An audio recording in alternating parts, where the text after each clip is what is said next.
Bliss point, or what can best be achieved by cheese, aka the other gold. Now that's the stuff, shredded or melted or powdered or canned. Behold the pinnacle of man in a Cheeto puff. Now that's the stuff you've been primed for, fatty and salty and crunchy, and poof, gone. There's the proof. Though your grandmother never even had one, you can't have just one. You inhale them, puff after puff after puff. You're a chain smoker, tongue coated and coaxed, but not saturated or satiated. It's like pure flavor, but sadder. Each pink ping in your pinball mouth, expertly played by the makers who have studied you, the human animal, and culled from the rind your Eve in the shape of a cheese curl.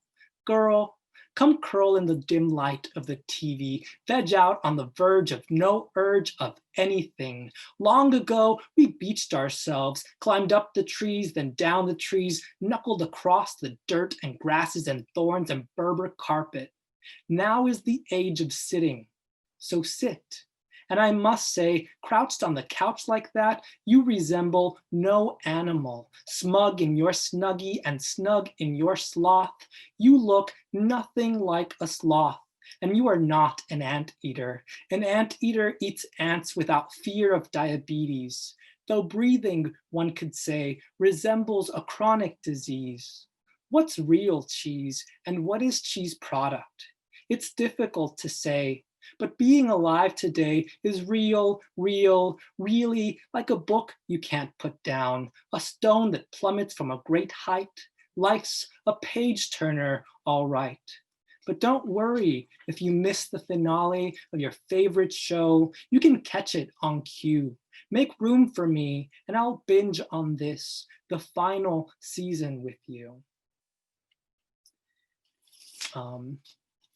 And so part of getting to that poem was just sort of, focusing on the sound and using sound as a way of finding out what I wanted to say. This next one is a poem. I think it's a poem, even though I actually published it as a short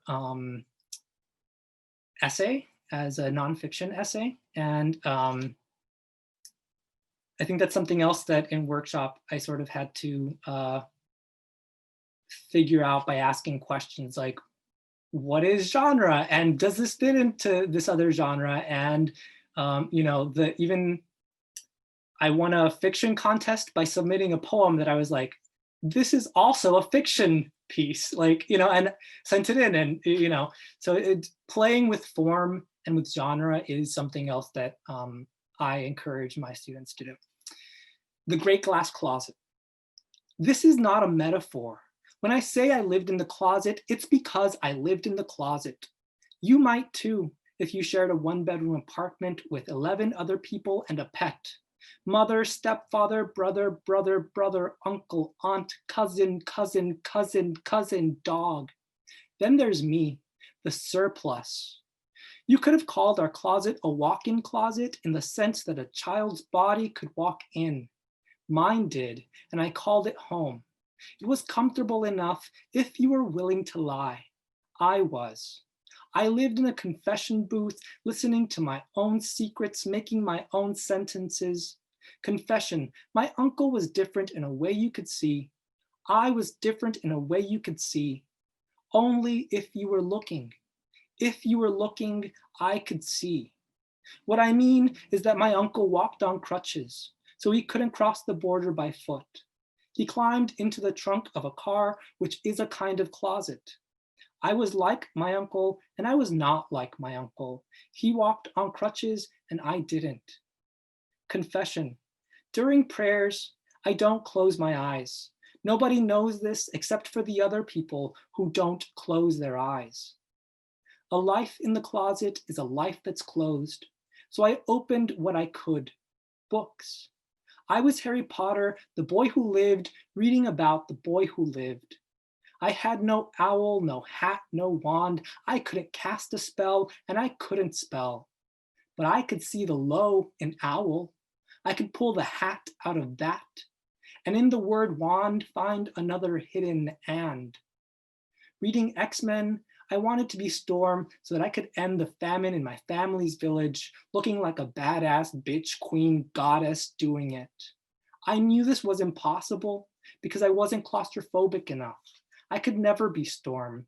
I survived too many storms behind a closet door, and I could never change my name to Storm, which at its core contains an or, as in either or, as in Aurora Monroe, Storm's birth name.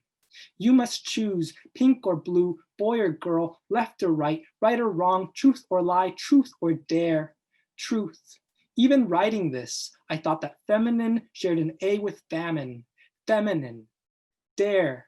Hunger for errors. Find another place to stick a man inside.